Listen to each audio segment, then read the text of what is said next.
Good morning, everyone, and welcome to the virtual breakfast sessions. I'm Larry Sashin, and today we have a great group put together for you from Drexel University.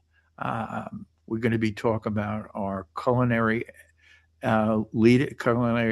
education leaders, and we have three of them here right now. But before we do that, got to thank the people who are paying our bills. Ed Flanagan and the Era Group. Listen, if you're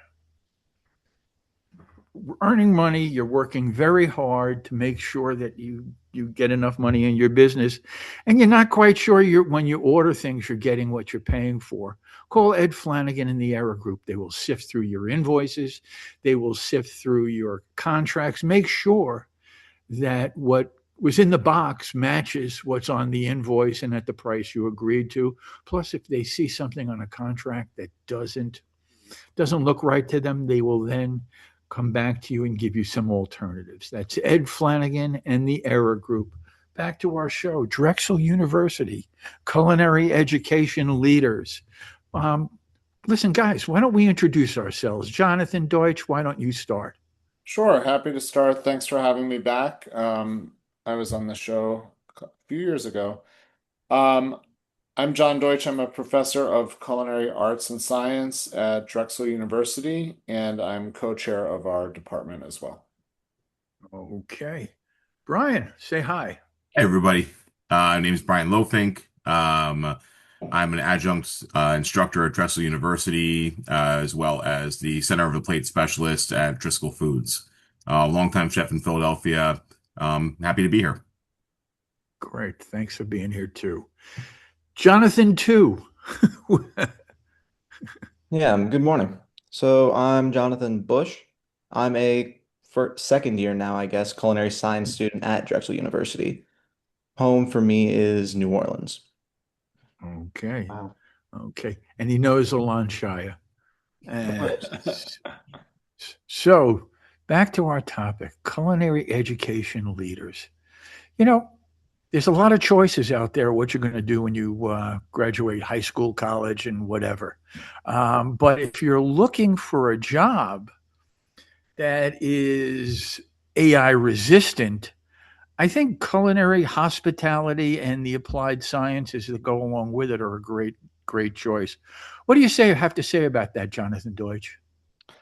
Yeah, I agree. I think AI is enhancing what we're doing, but not replacing what we're doing. We'll see if that changes in the future, but I think one of the reasons we're a good choice in culinary education, and I'm very happy with what we're doing here, is that we're not threatened by these technology changes. We're part of the leadership of figuring out how to incorporate AI in culinary education, AI in the professions, and really contributing to that conversation rather than saying either, the sky is falling, this is threatening us, or let's put our head in the sand and just do what we've always been doing, knife skills, sauces, sanitation, and just ignore this big thing. And so I'm pretty comfortable with the strides we've taken and also how we're shaping the industry. Okay. So Brian, tell us why Drexel is a great choice. I think Drexel is a great choice is because it doesn't just prepare you to be a line cook. I think it puts you in position to move beyond just restaurants. I think it puts you in contact with companies like Campbell Foods, like McCormick's, like companies that have like a large reach, like Bimbo Bakeries. So I think that that's a pretty interesting thing about Drexel University. I mean, I went to Drexel in 2003. No, I graduated in 2003 with a bachelor's of science and a minor in business administration, and just felt that that Drexel network was so vast and was beyond just the restaurant industry. And there were so many connections in the food industry that really just kind of helped like shape my career and allowed me to like to move beyond just being a chef. So I found it wildly helpful, and I think that those resources are available for current students and alumni. Okay, so Jonathan Bush, in our conversation yesterday, you told me that you have expanded your horizons to food science also. Tell us about the food science courses and why you've chosen to go in two directions at the same time. I would say for me, like when it comes to the food science courses at Drexel, they're definitely one of the main reasons I chose to come here because of the way they like intertwine them between each other. So I'll have normal culinary classes throughout my week. I have opportunities to come into the kitchen, get jobs, but at the same time, I'll be taking food composition courses, have the opportunity to work in the Drexel Food Lab, in which we're going to be making and manufacturing research and development products for actual, like, real life companies and situations that will be on market. Like, I've seen multiple things that I've gotten to work on be there, but it's just, in a way, like, a lot more career sound in a way to be able to have this mix to where I don't feel in a way like boxed into one career path. It opens up so many different doors, and through all the different connections we're able to get at Drexel, and especially in the city of Philadelphia, which has genuinely one of the best food scenes I've ever seen. To just have everything at my disposal through Drexel, like this has been phenomenal. Okay, so Fred, you have anything to ask? Well, I've always seen Drexel students at trade shows on the floor, so I know that they're actively curious and actively looking for new ideas.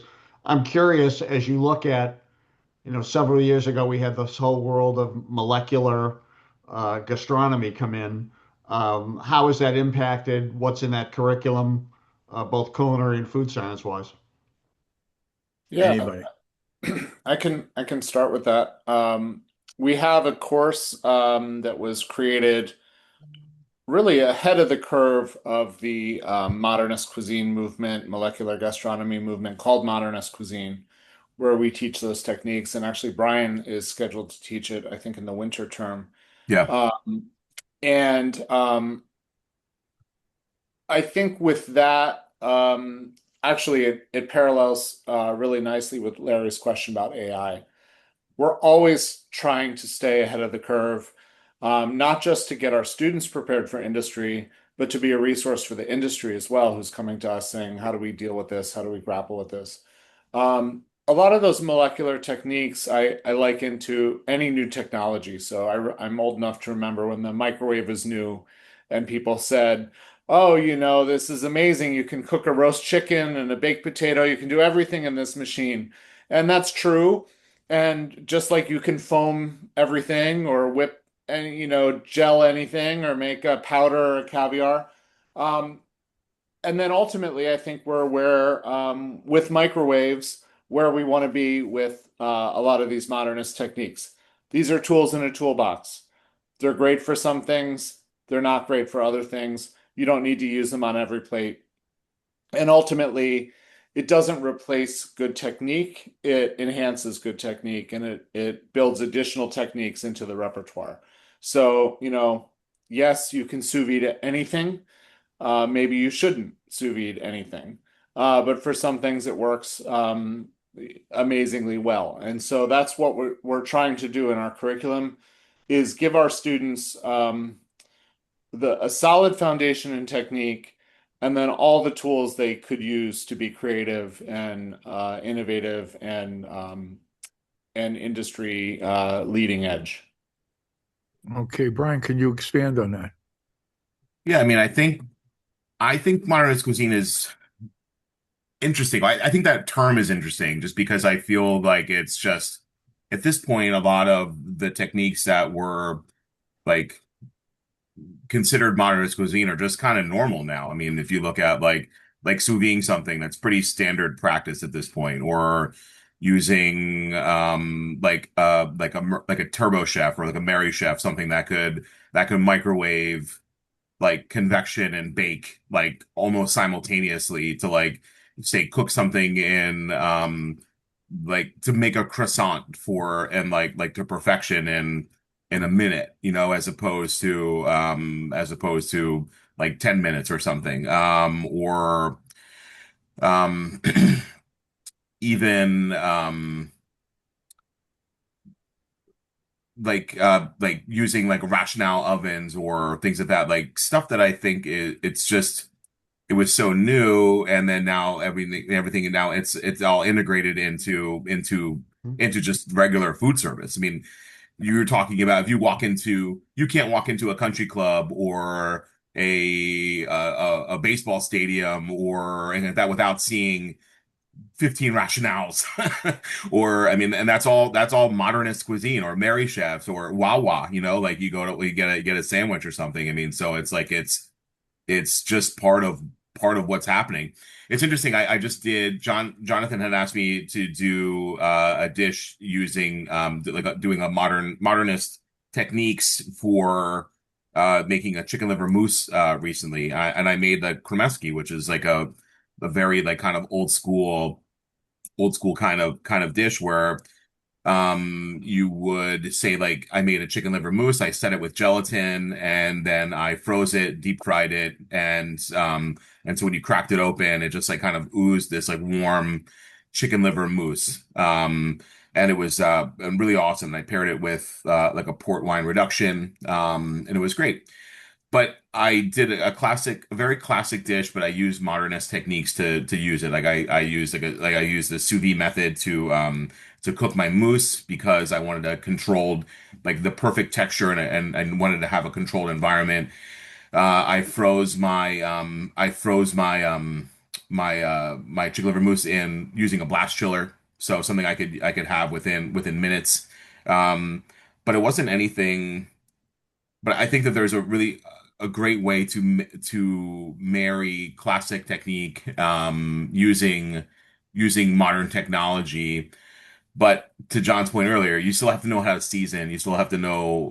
You have to have proper technique. You have to be able to still follow a recipe. You still have to be able to know if something needs more acid, or you still have to be able to balance a dish out.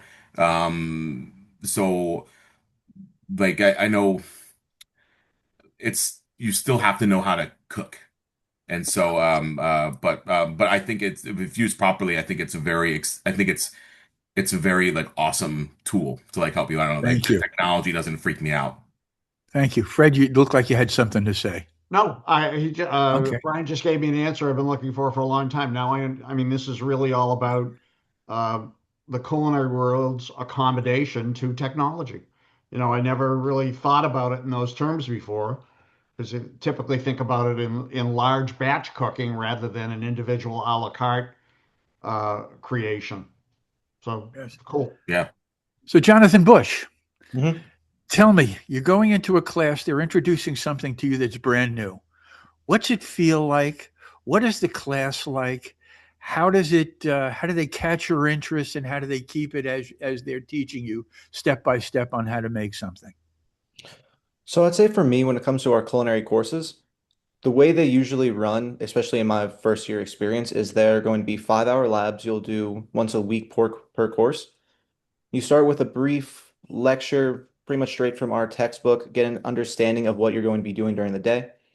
Then you'll go back and forth between processes of your chef explaining and cooking the meal, or depending on what you're doing. We also have butchery and protein-based courses where you're learning the actual like processing and manufacturing of the meat itself to get to where you want to be from like primal to subprimal cuts. And then you just go back and forth throughout the course. He'll do a brief demonstration. You go on to cook, butcher, like blanch, poach, and then keep going back and forth. Usually, most culinary courses end with you present your dish or whatever you're making that day to your chef, and then a brief cleanup. Cleanup. There's always the cleanup. Oh, Always well, the cleanup. You can't get AI away is from never it. going to that's when take all that the away. fights happen. There's always the cleanup. That would be a great invention if that could happen. So listen, Let's move away a bit from the culinary side and get into food science.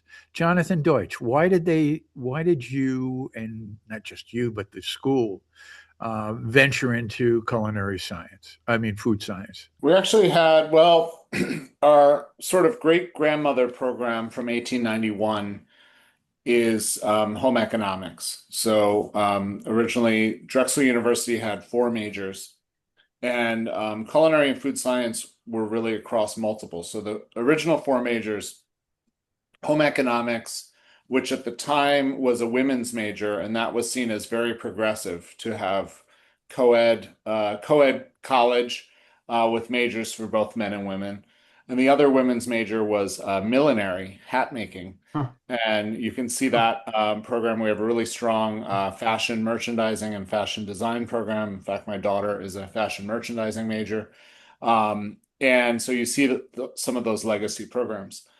The other programs were business, which was called commerce, and a lot of that in the late 1800s in Philly. You had two big companies doing business, among others. One was Campbell's, which started in 1892, a year after Drexel, and the other was Hershey. And so a lot of the business students were in the food industry. And then the other major was chemistry. And a lot of those chemists were food chemists, process engineers, already working in the food industry. So actually at Drexel, arguably food science came first. Our food science program started just officially as a major just after World War II in 1945. And it's a great legacy program, really applied to a lot of the food companies here in Pennsylvania, New Jersey, and the surrounding area. I think the innovation happened in shortly after Brian's time as a student, when the food science program, which was previously in the biology department in the College of Arts and Sciences, in a very sort of ivory tower, white lab coat kind of food science program, merged together with the culinary arts program for obvious reasons. But it really brought our culinary arts program to the next level. So previously, culinary arts students might dabble over there. They would take their food safety courses. They might take an elective or two in food science. But this really allowed us to integrate culinary arts and science. And I think it makes students stronger on both sides. I think culinary arts students who understand what's happening chemically and physically to the food as it cooks and before it cooks, and sensory science and all these things are much better chefs if they stay on the food and beverage side than leaving those things to be a mystery. A lot of what we associate with the magic of great cooking or the skill of a chef is really just an understanding of what's happening, both on the plate, in the pan, in the palate. So that scientific understanding really enhances cooking. Conversely, I worked in the food industry as a product development chef, and a lot of the food scientists really couldn't cook, had no interest in food. They were microbiologists or chemists. And I am pretty adamant that all food scientists need to have a strong foundation in the kitchen, which sounds obvious. But if you come to food science via benchtop science, you might even forget that there's food involved. You're working on micro encapsulation systems or flavor chemistry, and you're in the fine details of these areas, and you don't take a step back and realize that ultimately people have to eat and enjoy this stuff, right? And so I think it also makes our students stronger in the sciences, having the culinary background. And John is a perfect example. He's worked in top restaurants, both here and in New Orleans, but has aspirations that are not limited to restaurants. Certainly we have alums like Brian who move up, cook, sous chef, chef, culinary director to the highest levels of the beard and Michelin world. Um, and we also have students who do that for a while and then leverage those skills into the food industry in other ways, whether that's equipment or product development, food safety, a host of opportunities from there. So let's back up a little bit. We keep mentioning students, students, students, students. Who is your student? What is the demographic? When you talk about food science and all these things, it's not just some kid out of high school who wants to cook. It has to be Yeah. a special kind of student. Yeah, I think that's right. It's both our students. I've taught at multiple institutions. I started the culinary program at Kingsborough Community College in Brooklyn in 2001. I've done a lot of things in culinary education. I love our students. They're really phenomenal. It's both a challenge and an asset.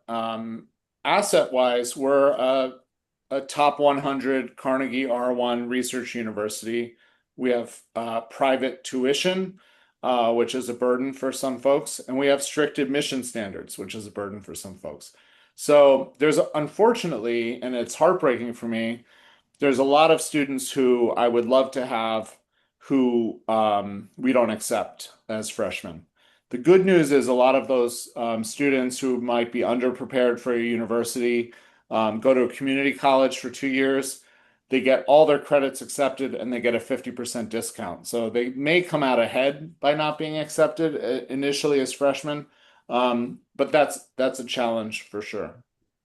The upside is we have students who are really ready for life, not just the kitchen.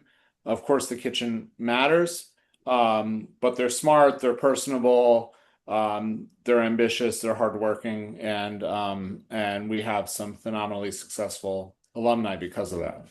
Yeah, I mean, and to add to that, I mean the level of student we're not just the level of character that these students have is amazing. I mean, I've worked with them on two ends. I've worked with them by teaching them in class, and also in the industry. I have a lot of like Drexel students who come work for me, like for their co-op or for say like just part-time while they're still in school.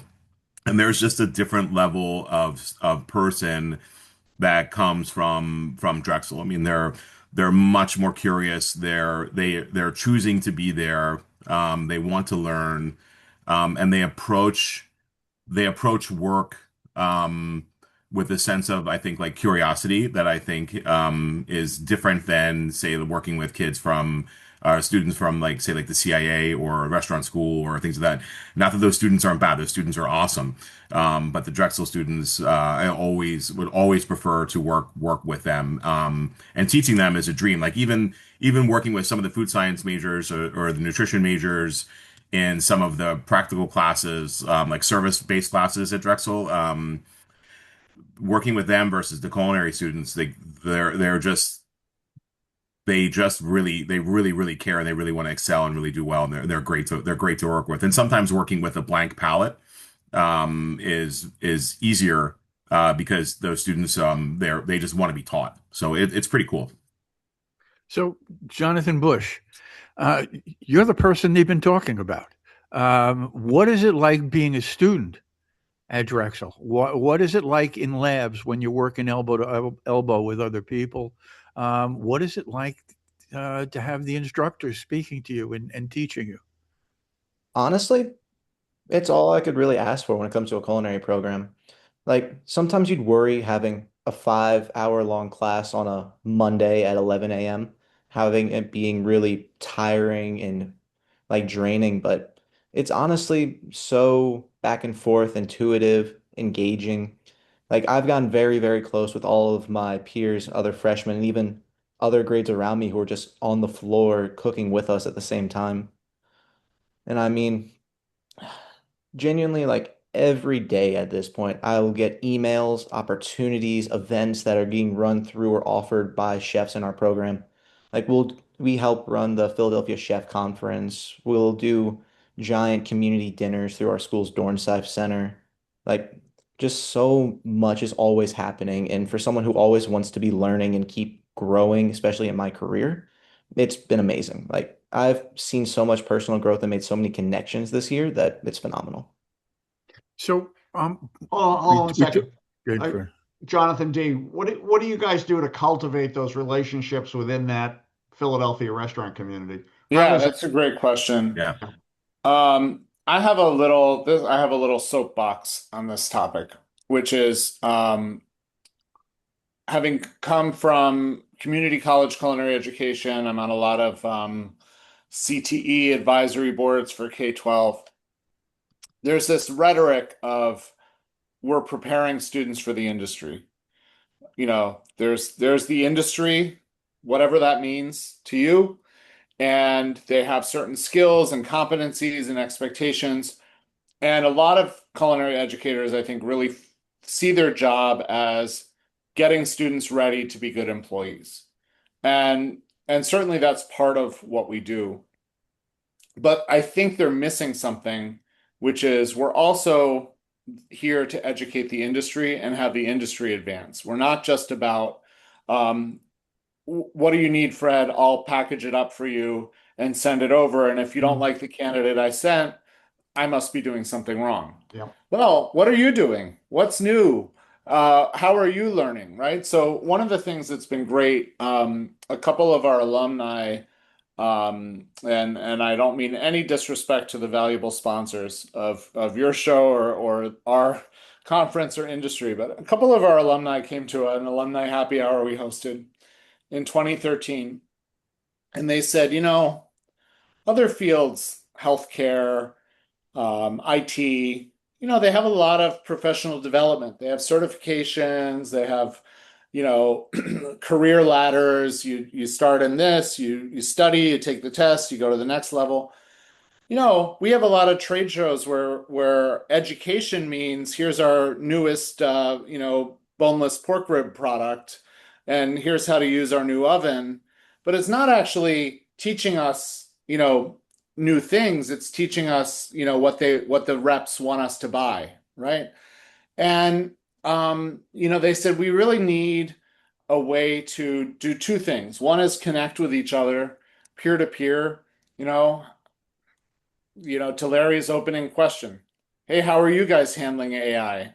What do you do with no call, no show? What's your no call, no show policy? How are you finding talent? What's your policy around phones in the kitchen, right? All these things are changing. People are grappling, and they really want to talk to peers about what they're doing, what they can learn from each other. And the other thing is, our most valuable commodity asset are our students, right? Jonathan may not realize this or probably realizes it, um, but he's extraordinarily valuable, right, to the industry, to chefs in Philly who say, "Don't go back to New Orleans when you graduate, right? Come work for me. I want you to experience what we have to offer, right?" So they want to connect with our students in meaningful ways, right? Not just getting resumes from someone they never heard of, but working an event together, like Brian described. Working side by side is the best way to get a sense of this is someone who I could really develop and I want on my team, or it was really nice to meet you. Good luck with your career.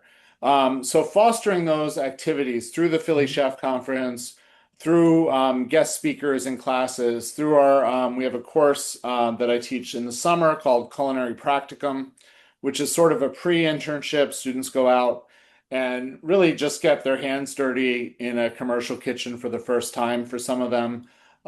Some of them are already working and enhancing that experience. And then Drexel is really known for its co-op program, which is a 6-month paid sort of mega internship. And a lot of those interns, those co-ops, stay on even through senior year. So if you think about it sort of holistically as a 4-year program, freshman year, you're really engaging with the industry through little interventions, attending a conference, sitting side by side with a chef, um, having a guest lecture, having an industry adjunct like Brian, maybe having a stage somewhere. By sophomore year, you're doing your practicum, which is a 120-hour minimum. And so by then, you're really in the industry. Junior year, you're doing your 6-month co-op. And senior year, you're typically working part-time, either at that co-op or another job Mhm. to get ready for graduation. So when you're graduating, you have 4 years of school, which everyone does, who goes to a bachelor's program. But you also have really 3 years of part and full-time industry experience. And most of our students also have a business minor or other minors like food science or other areas in the sciences.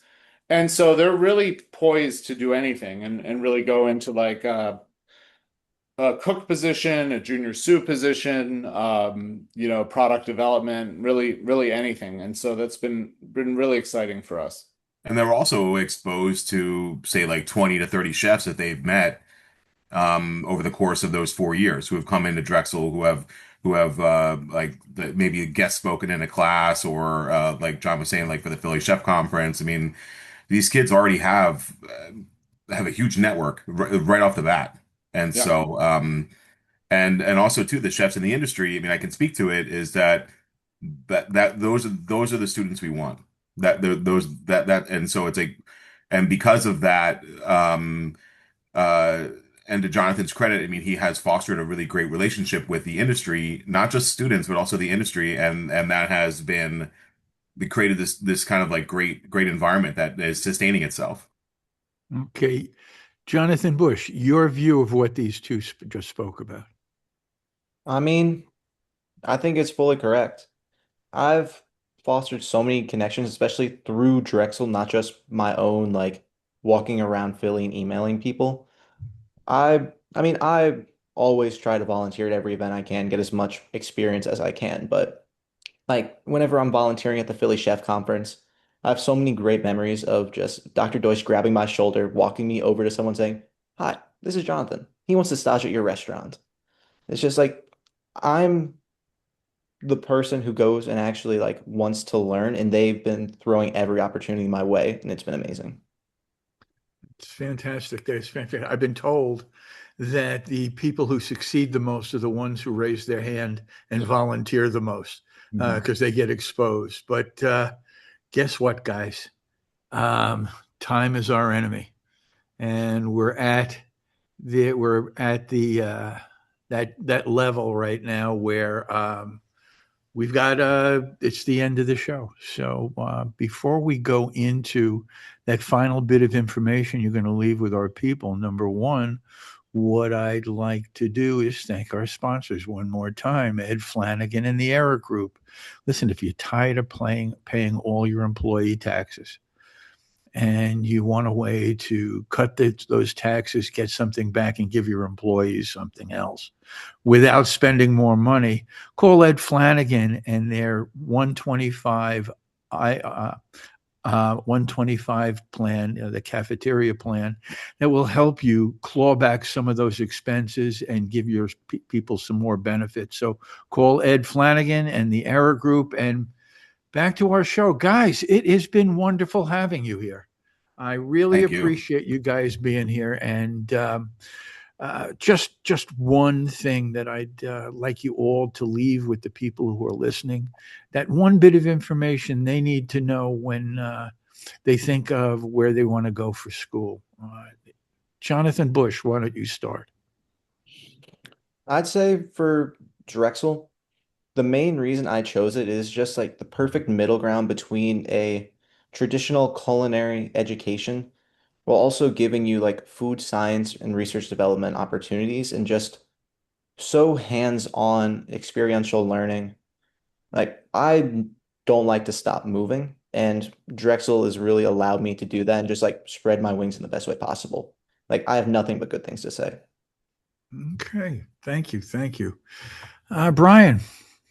I think for me, I think the main reason I think that makes Drexel so attractive and has benefited me the most as an alumni and really is the network. I mean, the network has served me so well. I mean, I had a fantastic education, but I never left the Drexel network. I always stayed in touch. I always stayed in contact, and I that has served me incredibly well throughout my career. And now being in a position where I can now share my network with current students, alumni. I mean that's invaluable. And I implore any potential students and current students and current alumni to take advantage of that. I mean it's amazing.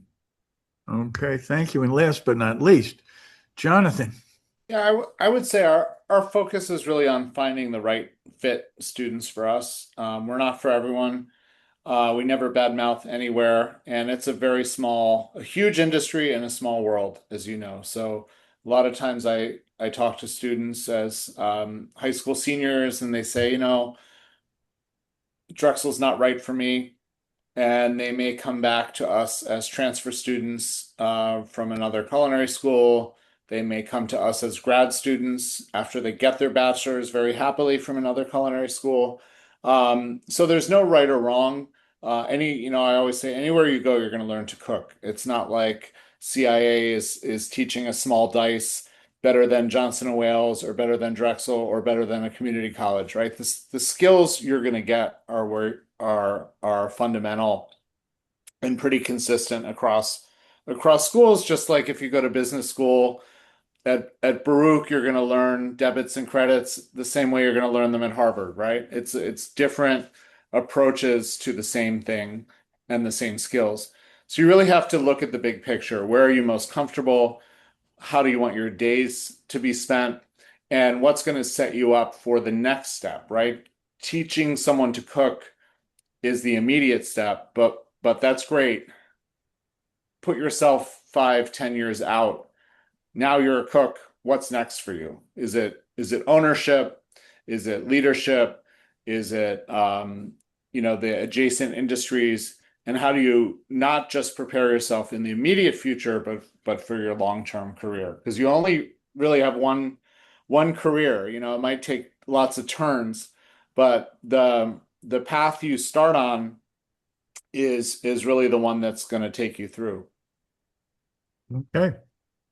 Thank you, guys. Fred, anything to say? I think that Mr. Deutsch has the advantage of having come from a public education background, has found himself in a private environment, and has been able to flourish with the things that he has learned, and his team has grown this program as a result.